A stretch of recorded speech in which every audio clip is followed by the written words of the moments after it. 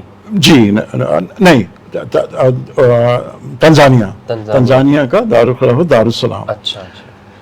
مجھے میرے عزیز دوست اور ہمارے فیملی کے دوست جناب انور راجپار صاحب نے مجھ سے کہا کہ وہاں ایک ہے کہ وہاں کیونکہ وہ فیملی اور وہ لوگ صاحب حیثیت تھے تو میں نے ایک سفر اختیار کیا. میں تنزانیہ گیا، دارالسلام، اور دارالسلام گیا، ان صاحب سے ملا، بہت ہی انہوں نے تو میری محمدی ٹیپ بینک میں جو پہلی تقریر ہے وہ 1954 کی ہے. 1954 میں وہ گئے تھے جہاں انہوں نے 5 تقریریں کی. ان 5 تقریروں میں سے 3 یا 4 تقریریں میرے ٹیپ بینک میں، جو پہلی تقریر ہے وہ 1954. اچھا، آپ کو مل گئی وہاں؟ مجھے مل گئی، انہوں نے مجھے دی. میں اچھا اب وہ اسپول ان کے لیے ویسے بھی بیکار، تو ابھی تو میں صرف جمع آوری میں ہی تھا کہ سارا جمع کروں کہ جو پھر کیسے ٹرانسفر ہوگا کیا ہوگا، میں پروسیس میں تھا. تو میرے عزیز دوست کرن فرما، رضا علی آبدی صاحب نے لندن میں میری بڑی ہیلپ کی کہ یہ آواز کیسے ٹرانسفر ہو اور کیا ہو. وہ بہت ٹیکنیکلی مسائل تھے، تو میں نے اس کی باقاعدہ ٹریننگ لی. پھر کراچی میں بہت عرصے میں لندن رہا، وہاں میں نے انہینس کی آوازیں. ظاہر ہے کہ پرانی آوازیں تھیں، وہ ساری انہینس کی. اور میرا مقصد یہ تھا کہ جو آوازوں کو انہینس کیا، پھر کراچی میں اسٹوڈیو بنایا اوپر. ایک بہت بڑی انجینئر، آڈیو انجینئر چھاگلا صاحب، انہوں نے اسٹیبلش کیا. تو پھر میں یہاں پہلے مجھے خود سننا پڑتا تھا، کیونکہ ایک اسپول میں شریف شعبان صاحب کا تو پھر بھی آرگنائز تھا، لیکن جو دوسرے اسپول سے وہ آرگنائز نہیں تھے. تقریریں بھی تھیں، اچھا وہ ہر چیز تھی، اس میں سوزخانی بھی تھی، اس میں بہت ساری چیزیں تھیں، تو وہ سب ہمارا اثاثہ تھا. تو اب ایک ریکارڈسٹ کو اگر میں دوں تو اس کے لیے تو یہ سمجھ میں نہیں آ رہا، مکس کر دیں گے. تو وہ مجھے سننا پڑتا تھا. اس کو مجھے کرنے کے بعد مجھے اس کو سننا، اس کو کوالٹی کرنا. مور اور لیس 25 سال تو میرے جو ہے وہ دن اور رات کے میں اس میں گزر گئے. تو اچھا پھر میں نے اس کو محدود نہیں رکھا، میں نے اس کا ٹائٹل ہی جو رکھا وہ محمدی ٹیپ بینک رکھا. میں چونکہ جس فکر سے علامہ رشید ترابی کی جو فکر انہوں نے اور جو تقاریر انہوں نے کی، تو میں نے کہا کہ اس میں صرف شیعہ نہیں ہونے چاہیے. اچھا، بالکل نہیں. ہمیں ان اکابرین کا بھی، دیکھیے اختلاف نظر کوئی بری چیز نہیں ہے، کوئی بری چیز نہیں ہے. ہمیں ان لوگوں کا بھی کہ جو 1947 سے اور 78 تک کا جو پیریڈ ہے، میں یہ کہنے میں، چونکہ میرے پاس اس کا بھی ریکارڈ ہے، کہ کراچی کی آزاداری میں 70% کنٹریبیوشن اہل سنت بھائیوں کا تھا. اچھا، 70%. تو آپ انکشاف کر رہے ہیں؟ جی میں یہ انکشاف پروف بھی کر سکتا ہوں. کیسے کر سکتا ہوں کہ یہ اخبارات میں یہ تمام چیزیں، یہ وہی سارا پرانا ہے. کیسے ان کا کنٹریبیوشن تھا؟ جی، ان کا کنٹریبیوشن کیسے تھا اہل سنت کا؟ مفتی صاحب ان کا کنٹریبیوشن یہ تھا کہ پہلی محرم سے لے کے اور ربیع الاول تک، میں نام بھی لوں گا، مولانا احتشام الحق تھانوی مستقل واز کر رہے ہیں امام اپنی مسجد میں. وہاں جو اب اپنی مسجد میں وہاں پر جو پلیٹ فارمز تھے اویلیبل، اس وقت کم پلیٹ فارمز تھے نا اویلیبل، تو جو پلیٹ فارمز تھے ان پہ انہی عنوانات کے ساتھ، جی انہی عنوانات کے ساتھ، یعنی محرم الحرام. ہاں جی بالکل. اچھا، بالکل محرم الحرام کے عنوانات کے ساتھ ہی. یہ تو میں نے ایک نام لیا.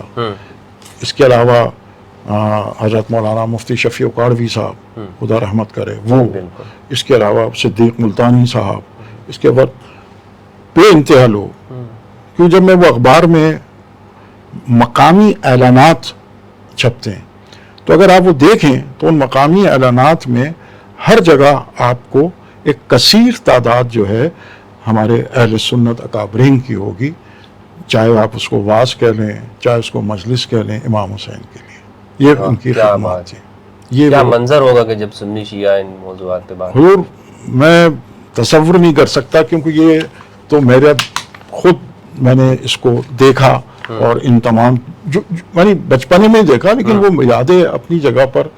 یہ تمام لوگ مجھے کوئی دکھا دے کہ کہیں کسی نے یہ کہا ہو کہ علامہ رشید ترابی کے اس بیان سے ان کی دل آزاری ہوئی ہو, اہل سنت کے کسی علماء کی دل آزاری ہوئی ہو, یا ان کی اس سے علامہ رشید ترابی کی. چھوٹے موٹے واقعات ہوتے رہتے تھے, کسی نے کچھ لکھ دیا, کچھ کر دیا, تو مگر میجر کسی قسم کا کوئی ایسا ایشو نہیں تھا. سب سے بڑا ایشو اس زمانے میں جو ہوا وہ ہوا 1963 خیرپور ٹھیری کا واقعہ ہوا, جہاں 400 سے زیادہ لوگ شہید ہو گئے.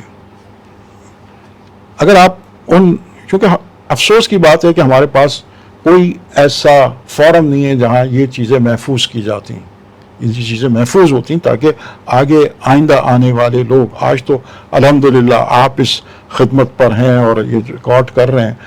جب ٹھیری کا واقعہ ہوا اور جہاں 400 افراد سے زیادہ شہید ہو جائیں تو سمجھیے کہ پورے ملک میں آگ لگ جاتی کہ ایک اور تمام بہت جی مجھے ایک افراد کی بھی خراش نہیں آئی ڈیو ٹو لیڈرشپ. یعنی ملک میں امن برقرار رہا. جی جی بالکل. وہ آپ کیا سمجھتے ہیں علامہ صاحب کی بہت بڑی, یعنی سب کا, یعنی اس میں علامہ صاحب بھی میجر اور جو دیگر اہل سنت کے علماء تھے یقیناً سب کا. یہ نہیں تھا کہ یعنی وہ تو ایک بنیادی شخصیت تھی, یعنی ایسا نہیں ہوتا تھا کہ ایک بات کے اوپر 10 آدمی بات کر رہے ہیں. ان کی ایک بات جو ہوتی تھی وہ ظاہر ہے کہ ان دی فلاح اور بینیفٹ کے لیے ہوتی تھی, تو وہ ان کے تھے اور اس طرف سے بھی لوگ تھے. ظاہر ہے یہ سارے افراد تو اس وقت ماشاءاللہ حیات تھے اور جو ایک سے ایک عالم دونوں طرف. بتانے کا مقصد یہ کہ وہ کچھ نہیں ہوا. ٹھیک ہے, یہ آپ یہ ریکارڈ جوڑ کے رکھتے تھے. جی سر, سب کو ملا کے جو سب کو ملا کے سب مسائل سب کے, یہ ان کا طریقہ تھا. یہ مطلب میں آپ کو بتاؤں 1969 میں, کیونکہ بات 1969 میں جب عراق پر ایک وہ ہوا, حملہ ہوا اور یہ سب ہوا, تو رضویہ سوسائٹی میں سارے اہل سنت امام بارگاہ میں موجود تھے سارے لوگ وہاں پر. ان کے دیکھیے انہوں نے جو فضا قائم کی نا, وہ قبل از جو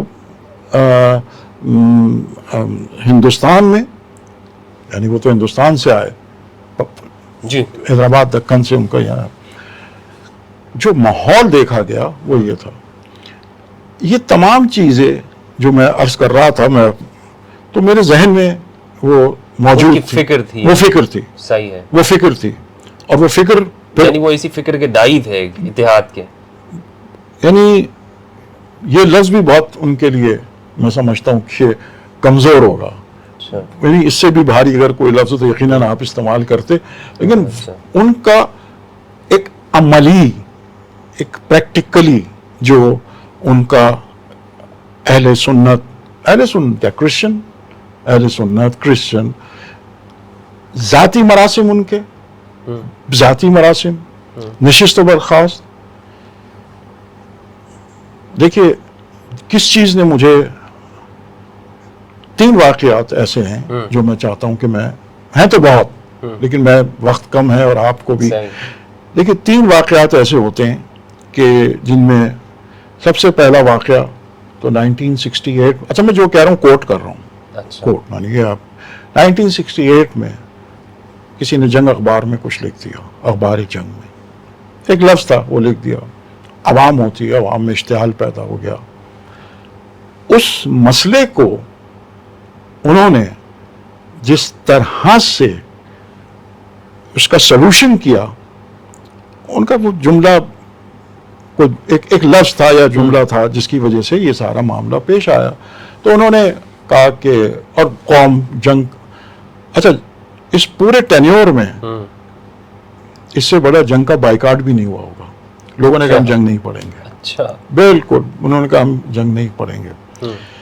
تو اب ظاہر ہے محرم کی مجالس اور ٹینشن, دیکھیے وہ محرم کی مجالس میں نہیں چاہتے تھے کہ اس قسم کی کوئی چیز بیانات ہوں. اس قسم کا کوئی چیز ہو. کیونکہ اس سے کیا ہوتا تھا, وہ بیان افیکٹ ہوتا تھا, وہ اپنا ایک سبجیکٹ پڑھ رہے ہوتے تھے, اخبار تو نہیں. لیکن اب یہ قومی مسئلہ آ گیا کہ لوگوں نے وہ کیا. پھر باقاعدہ یہ شاید پہلی ہی دفعہ ہوا ہوگا کہ خود خلیل الرحمان صاحب نے ان سے پرسنلی معافی مانگی. نہ صرف ان سے پرسنلی معافی مانگی, ریکارڈ پر ہے, آپ نے فرمایا کہ آپ اس معافی کا پورا فرنٹ پیج پر ایک اشتہار دیں گے.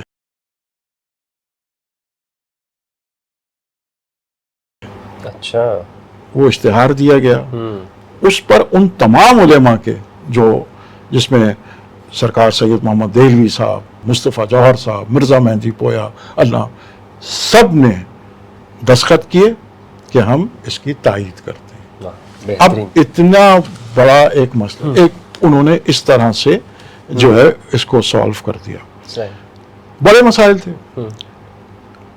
67 میں, چونکہ میں آپ کو پیریڈیکلی 67 میں ریکارڈڈ انجمن ایرانیان کو جو وہاں ہے ٹاور کے پاس, انجمن گھارادر کے بعد, اس کا کورٹ آرڈر آ گیا تھا کہ اس کو گرا دیا جائے, اس بلڈنگ کو ہی گرا دیا جائے.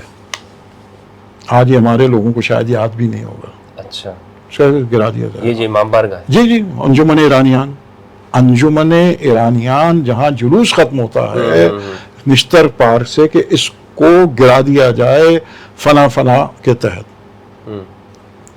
اب آپ سوچئے آج کسی دیوار کو کوئی ہلائے اور وہ امام بارگاہ.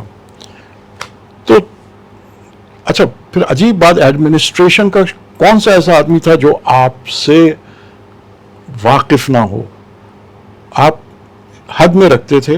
حد سے مراد یہ کہ بس جو کام ہے وہ, انہوں نے کہا جی گرا دیا جائے, کورٹ آرڈر آ گیا. تو آپ نے وہاں تقریر کی, ریکارڈ پر موجود ہے, محمد ٹیپ بینک کے ریکارڈ پر موجود ہے. آپ نے صرف یہ تقریر کی کہ اچھا, اس میں بھی کچھ اپنے ہی لوگ تھے جو یہ چاہ رہے تھے کہ اس کو گرا کے کوئی جم خانہ بنا دیں اور کچھ ایسا بنا دیں. انہوں نے پہلی بات تو یہ کہی کہ شاید ان کا میں یہ بتانا چاہتا ہوں کہ پہلی نماز جمعہ جو کراچی میں ہوئی وہ اسی انجمن ایرانیان میں ہوئی تھی. یہ تو کسی کو بھی نہیں پتا تھا. یہ انہوں نے کہا, یہ ریکارڈڈ. دوسرے انہوں نے کہا کہ میں ہر آدمی, کمشنر کیا اور گورنر کیا, انہوں نے کہا میں صرف ایک بات پوچھنا چاہتا ہوں کہ 40 کو جو جلوس برآمد ہوگا تو کیا وہ جلوس پرویز بٹ صاحب کے گھر چلا جائے؟ اچھا, بس جہاں کہ ہمیں پرویز بٹ کمشنر کراچی تھے, بیوروکریٹ تھے, اور اس وقت میونسپلٹی کے وہ تو ان کے تھے. تو انہوں نے جو جلوس ہے, چونکہ احتجاج کہہ رہے تھے وہ یہ احتجاج تھا ان کا لیول یہ تھا. تو کیا میں وہاں بھیج دوں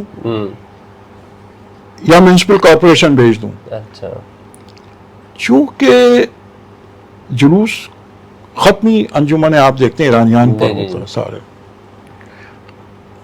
3 دن کے بعد, اچھا اس میں سارے لوگ, یعنی کون سا جس میں, یعنی میں ان کے نام, گورنر جنرل موسیٰ تو فنا یہ وہ, دیکھیے جہاں وہ اپنے تعلقات وغیرہ کو کمپرومائز نہیں کرتے مسلک کی وجہ سے سوال ہی پیدا نہیں ہوتا. اچھا, سوال ہی پیدا نہیں ہوتا کہ وہ چاہے کتنے ہی عزیز ان کے دوست ہوں, وہ اپنی جگہ پر ہیں. تو وہ جو ہے وہ ختم ہو گیا اور آج وہ نشان باقی ہے. صحیح. تیسری بات جو آپ کا مشن ہے, ماشاءاللہ, ایک نہیں 1000 چیزیں ہیں کہ جو اتحاد.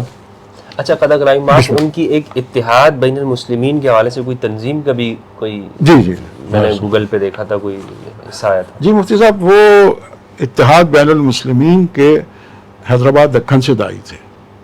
وہ حیدرآباد دکن میں اتحاد بین المسلمین ایک جماعت تھی جس میں نواب بہادر یار جنگ اور دیگر اکابرین اس میں شامل تھے. تو وہ اس کے جو ہیں وہ ممبر بھی تھے. اس کو وہ تمام ان کو پیٹرنیج بھی کرتے تھے, اور یہ ان کے شروع سے ان کے لیے تھا. ایک بڑا بنیادی سوال جو بڑا شروع میں, خیر میں وہ بتا دوں گا آپ کو آگے. اب جب یہ ہو گیا تو جو تیسرا ان کا وہ تھا کہ ایسے بہت سارے واقعات ہوئے، اچھا، مثلاً جو انہوں نے سالو کیے، 9 محرم کو یونیورسٹی کھولنے کا کہہ دیا، امتحان ہوگا بچوں کا، یہ تو بہت واقعات ہوئے اچھا، جو ان کی ایک آواز پر بلکہ ایک جملے پر وہ ختم ہو جاتا تھا. ٹھیک. انہوں نے پیر ایک ایسا دن ہوتا تھا جب پاکستان ٹیلی ویژن کی چھٹی ہوا کرتی تھی، چھٹی ہوتی تھی. اچھا، اس کے آج گواہ بھی میرے محترم عزیز افتخار عارف صاحب ماشاء اللہ حیات ہیں، اللہ ان کو سے تو زندگی دے، وہ اس کے گواہ بھی ہیں. اور خود ان کی گواہی، یا یہ تو میں نے ایک ریفرنس دیا چونکہ وہ ہے، وہ خود ان کی آواز میں ہے، ان کی آواز میں موجود ہے، وہ آپ سن سکتے ہیں. کسی فرقے کا صحیح مگر آ کے تذکرہ تو کرے شہادت کا. انہوں نے سب سے پہلے تو 4 محرم کو جو جسارت نے ایڈیٹوریل لکھا اس بات کے اوپر کہ علامہ رشید ترابی کا یہ مطالبہ کسی شیعہ کا نہیں کہ ایک مسلمان کا ہے، اور حسین کسی ایک مسلک کے نہیں، تمام عالم اسلام کے امام ہیں. بے شک. یہ ان کا مقصد تھا، یہ انہوں نے پڑھا. کیونکہ بیوروکریسی کی اپنی حالات ہوتے ہیں، جو بیوروکریٹک لوگ ہوتے ہیں وہ دیکھتے رہے. میں بتاتا چلوں تو بچوں کو، وہ مجلس شام غریبہ جو ریکارڈ کرتے تھے نا، 26 ذیلش کو نہیں کرتے تھے، نہ کبھی وہ کرتے تھے پہلے اتوار کو جو محرم کے بعد آئے. جیسے آج محرم تو اتوار تو پہلے آئے گا ہی آئے گا، چاہے وہ 7 محرم ہی کیوں نہ ہو، محرم میں کرتے تھے. اس لیے کہ وہاں 26 ابھی آپ غم اور شام غریبہ اور پھر کوئی ولیمہ کھانے جا رہے ہیں آپ اس کے بعد، تو وہ تاثر وہ ہمیشہ محرم الحرام میں کریں گے. محرم الحرام میں کرتے تھے جو پہلا اتوار آتا تھا. اور اتفاق سے ہم بچے تھے، ہمیں تو مجھے تو یہ شوق تھا ٹی وی دیکھنے کا اسٹیشن، تو ہم ان کے ساتھ چلے جاتے تھے، اپنے چچا اور ان لوگوں کے ساتھ وہ لے جاتے تھے، تو ہم اس کو جو ہے وہ دیکھتے تھے. اب وہ جب آیا تو انہوں نے کہا کہ صاحب ایسا ہے کہ نشر نہیں ہوگی مجلس. اچھا، میچ ہو تو منڈے کو ٹی وی چل رہا ہے. تو انہوں نے فائنلی 6 محرم تھی یا 7 محرم ریکارڈڈ کوٹ، ان کا دیکھیے مجھے اس سے مقصد نہیں ہے کہ شام غریبہ میں پڑھوں. میں نے تو اپنے موقف کو یہاں تک واضح کیا، اور اب تو اس بات پر مصر ہوں کہ اگر اب بھی رودات خان اپنی رائے بدلے اور آج رات کو بھی اطلاع ملے تو میں تیار نہیں ہو سکوں گا. میرے دوست، محترم دوست مولانا مفتی محمد شفیع اکاڑوی تشریف لے جائیں اور دوسرے علماء جائیں، حضرت مولانا احتشام اللہ تھانوی تشریف لے جائیں، تقریر کریں. ارے کوئی جائے، کوئی مسلمان عالم جائے، مگر شام غریبہ ہو. اچھا، واہ کیا بات ہے. یہ ایک بڑی قربانی ہے اپنی. دیکھیے، اور وہ زمانہ کے جہاں ٹیلی ویژن جو ہے وہ ایک بہت نمبر شیئر کرنا، یہ انہوں نے کہا میں تیار. اچھا، جب وہ کہہ رہے ہیں تو پھر کہہ رہے ہیں، یعنی ان کا یہ نہیں، وہ کہہ رہے ہیں شام غریبہ ہو.